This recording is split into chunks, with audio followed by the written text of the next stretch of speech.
sexto ano, tudo bem com vocês? Aqui quem fala é a professora Alessandra. Hoje nós vamos relembrar sobre os níveis de organização dos seres vivos.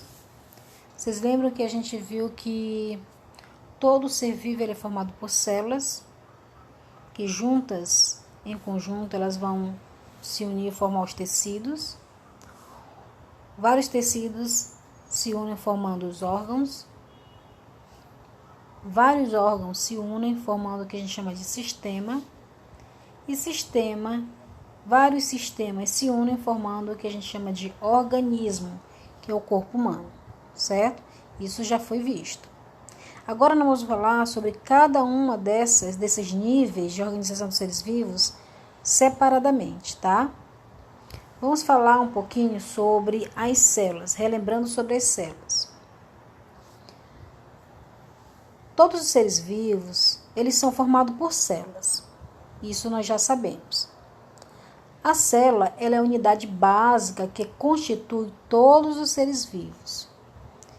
Pessoal, isso significa que ela é a menor unidade capaz de realizar os processos essenciais para a vida. A ciência que estuda a célula é chamada de citologia, que é um ramo da biologia. Biologia, você sabe que é a ciência que estuda a vida. A estrutura das células. As células dos diversos organismos variam em forma, tamanho e outras características. A maioria apresenta as seguintes estruturas: membrana plasmática, citoplasma e núcleo. Essas são as três partes básicas da célula. A membrana plasmática, ela envolve a célula, separando-a do meio externo.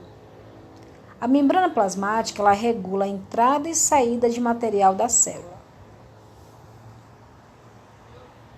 Citoplasma. Citoplasma é o interior da célula, que ele é preenchido por um material gelatinoso, o citosol, no qual as estruturas celulares estão mergulhadas. Tá? Essas estruturas são chamadas de organelas. Elas ficam mergulhadas, elas ficam imersas. O núcleo da célula, ele é envolto por uma membrana e abriga o que a gente chama de cromossomos, que contém o material genético das células. Os cromossomos constituem os fatores hereditários, ou seja, tem toda a informação que são transmitidos de célula para célula.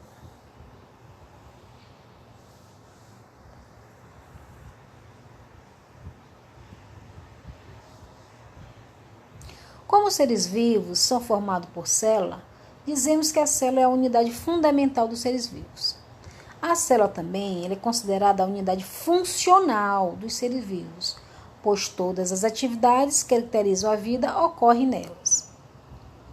Ainda no século XIX, o cientista alemão Rudolf Virchow, que viveu entre 1821 a 1902, ele acrescentou à teoria celular o conhecimento fundamental de que toda célula surge de uma outra célula já existente. Célula procarionte e célula eucarionte. De acordo com a sua estrutura, a célula pode ser classificada em procarionte e eucariótica. Compare o esquema abaixo e a semelhança e a diferença entre as células. Vamos ver aqui, primeira célula procarionte. Olha, a célula procarionte, ela tem uma membrana plasmática e nucleotídeo. A célula procarionte não tem núcleo. Nele não há um núcleo delimitado por membrana. O material genético, ele fica disperso, espalhado no citoplasma. Indivíduos procariontes são unicelulares e constituem espécies que só podem ser observadas por meio de microscópio, como no caso as bactérias e as cianobactérias, também conhecidas como cianofícias ou algas azuis. Então, a grande característica da célula procarionte é que não tem uma membrana delimitando o núcleo.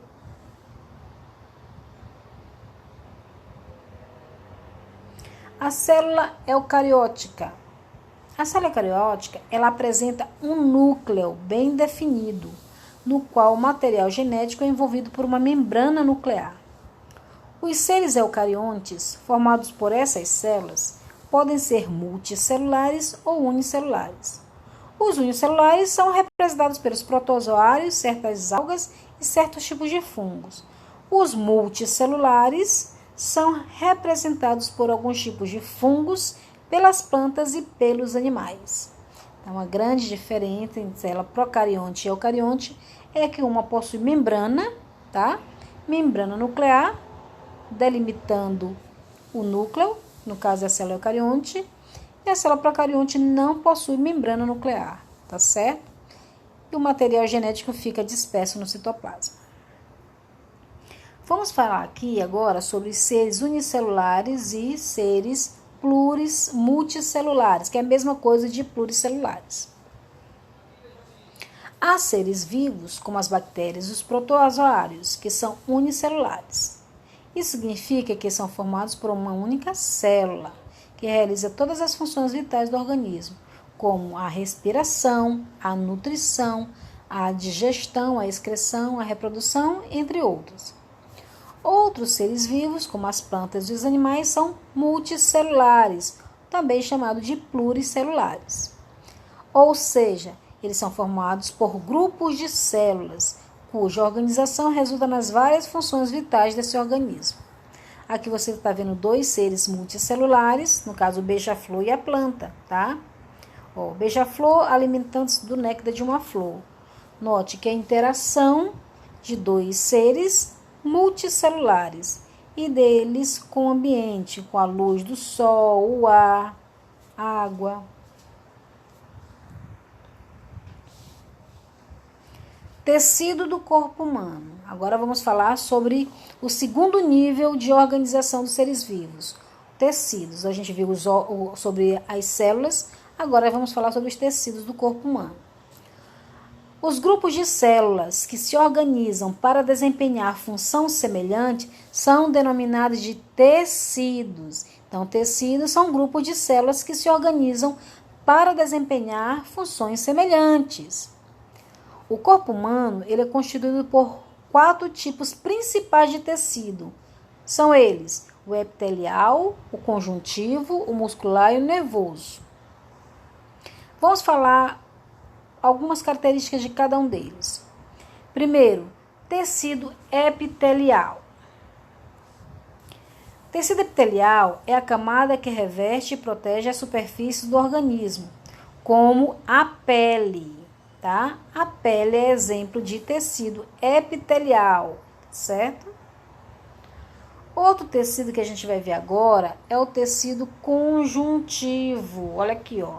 Tecido conjuntivo. Tecido conjuntivo são tecidos que unem os demais grupos de células e órgãos do corpo, fornecendo sustentação e nutrição. O tecido cartilaginoso é um exemplo de tecido conjuntivo. Aqui tem a foto do micrografia óptica. Agora vamos falar sobre tecido muscular. Tecido muscular, ele faz parte de diversos músculos do corpo humano. São formados por diferentes tipos de tecido muscular, certo? E tecido nervoso? Tecido nervoso ele é formado por células que conduzem impulsos elétricos, tá? Depois nós vamos falar sobre cada um deles separadamente, tá bom? Na próxima aula. Então você vê que o nosso corpo, ele tem esse nível de organização. Tudo começa com a célula, certo? As células se unem, formam os tecidos. Tecidos se unem, formam os órgãos. Os órgãos se unem, formam os sistemas. E os sistemas se unem e formam o corpo humano. Bem, nós vamos ficar por aqui. Na próxima aula a gente continua, tá? Um abraço a todos.